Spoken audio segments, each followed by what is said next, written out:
Beware of female toxic metaframers, and sometimes it can be very subtle. I give you an example that I just experienced. Um, Basically, I got in a form rejected by this woman, and I'm gonna explain it how this goes and how you should react on it, because this is super important. But it's good to know for women as well as for men, so it's not either or. It goes like this. I live in this place right now where a 75-year-old owns it. It's kind of like a yoga meditation place. It's winter. He has like 4 little guest houses. One of them I'm in right now, and another one is long-term rented to a female single yoga teacher. She's 41, I'm 44. He tells me that she lives here, and I say, hey, that would be nice to get to know her, obviously, being a tantra master, a spiritual teacher, and everything. And so one certain time, he says she's at home, you can knock there. She said yes, she wants to get to know you. So I knock on her door, and she's like, oh, okay, and I'm just here, want to get to know you. I heard you're a yoga teacher, blah blah blah. She's like, she invites me in, so we do. That was around 5 p.m. and we talk for maybe 3-4 hours, and then I'd give her kind of like a tantric session for 1 to 2 hours, completely dressed, just doing breathing and stuff, and all in French. We get super well along. Seems like it. And then I ask her, and she says kind of yes, that she would teach me French, and in return I would teach her other things, like healing, whatever, or English. And so that's great. And I'm thinking, hey, if I sleep here a little bit better, I could stay 2 months. I would learn perfect French, like on a conversational level. And I said, ooh, that would be awesome, to bring it really on a par of of really, yeah, good conversational level. And I say I just say in my mind, that's the best thing that could happen to me. But at the same time, I sleep very badly here. So actually, I sleep so badly that I'm gonna leave in 3 or 4 days, because there's just no way around it. Today I actually slept in the campervan during the day because I needed to recuperate a little bit of the sleep. So so she says, hey, why don't you come on Thursday? That was on Tuesday, I believe. And she said, why don't you come on Tuesday? Or it was on Monday, I don't remember. But she says, come on Thursday. Sorry, it was on Monday or Tuesday. And she come on Thursday evening. We'll have an hour chat. I have some test exams, spiritual stuff that I need to do, but I can make free an hour or so. And I come over on Thursday, and the interesting thing is, before I go, I ask myself from libido self-empowerment, I ask myself, does it give me more sexuality or more joy to go over there? In the first day, the answer was yes, and this time the answer was no. Interesting. So, because I felt there's not going to be any sex, that's what I felt. And in terms of joy, I didn't feel that joy much anymore. But then I thought, because she brought me a book, and I thought about the honey that she gave me, and I was like, would be kind of nice, maybe, because what are you going to do on your sofa all evening long? I was like, give her the book back, have an hour chat, and that'll be the end of it. You improve a little bit your French, and that's it. And so I went over there, and she wasn't there, or she didn't open the door. And then I went back an hour later and knocked on the door, and she opened, and she had her hair wet, and she looks like through the door, and it's like, and I can already feel she's not gonna let me in. I can instantly feel it. High intuition, whatever. And I give her the book, and she starts to make some kind of excuses. Yeah, well, my exam, and I'm kind of tired, blah blah blah. She didn't even say I think tired. She was like something, blah blah blah. And I could feel already the energy. It wasn't just what she was saying, it was the energy. It was just like, fuck off, basically.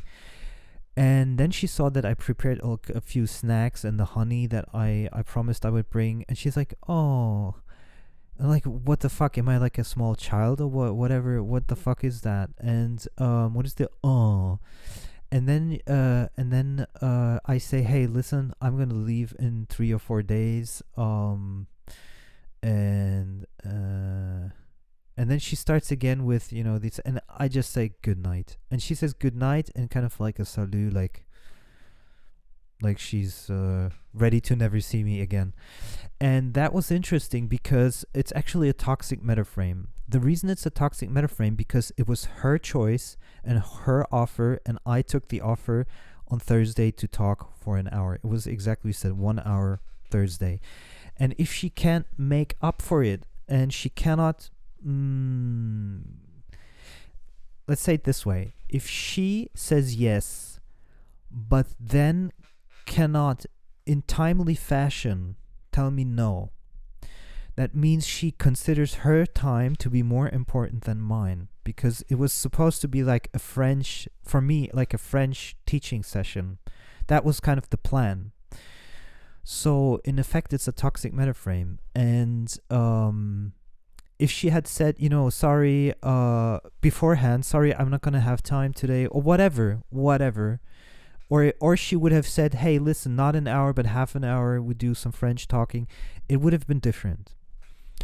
But this was really a toxic metaframe. It's basically, I spent my time making this evening free, she didn't, and that becomes a toxic metaframe.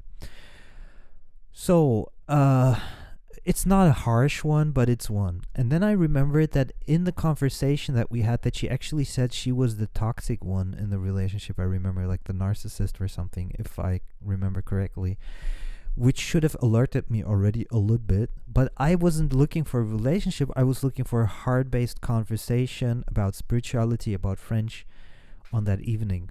And I wanted to see her one last time, which she didn't know that was the last time, because I wanted to see whether there is some kind of, whether something builds up, because she's Scorpio, I'm Cancer, and we have the same common, interest. So I thought maybe something will be visible there, or maybe something will open up. And that was also a big reason, because I thought, hey, if something goes off, something between us in some form or fashion, I would stay longer, just to see where it goes. But that was like that was like a no. It wasn't just like, it was a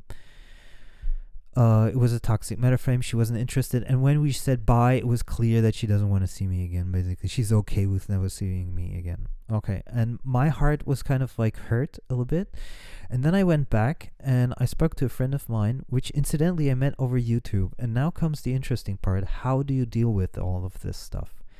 Now, if you don't have opportunities, if you are not in your libido empowerment, then you're gonna sit there and be like, oh shit, oh wait, let me put on the camera. Then you're gonna sit there and be like, oh shit, fucking evening, this evening sucks. And if you're in a situation like mine, you would have to go out on your own, do something, blah blah blah, and that's kind of shitty. So I was thinking, okay, libido empowerment. What would give me more potential for sexuality? What would give me more potential for joy? And the answer was super clear. Make videos. And so I decided, okay, let's do the first thing possible, make videos. And literally it puts me into a better mood. And funnily enough, that my two best friends I met over YouTube. If I hadn't done YouTube, I wouldn't have met my two best friends. So just libido empowerment helps you in so many good ways. It's absolutely insane. And of course, when somebody toxic metaframes me, they are completely done in my life. They would have to jump through like 3 hoops to get to somehow turn this around. But since she's not interested anymore, it doesn't matter anyway. So I block her, I unsubscribe her YouTube channel, and for me that's completely done.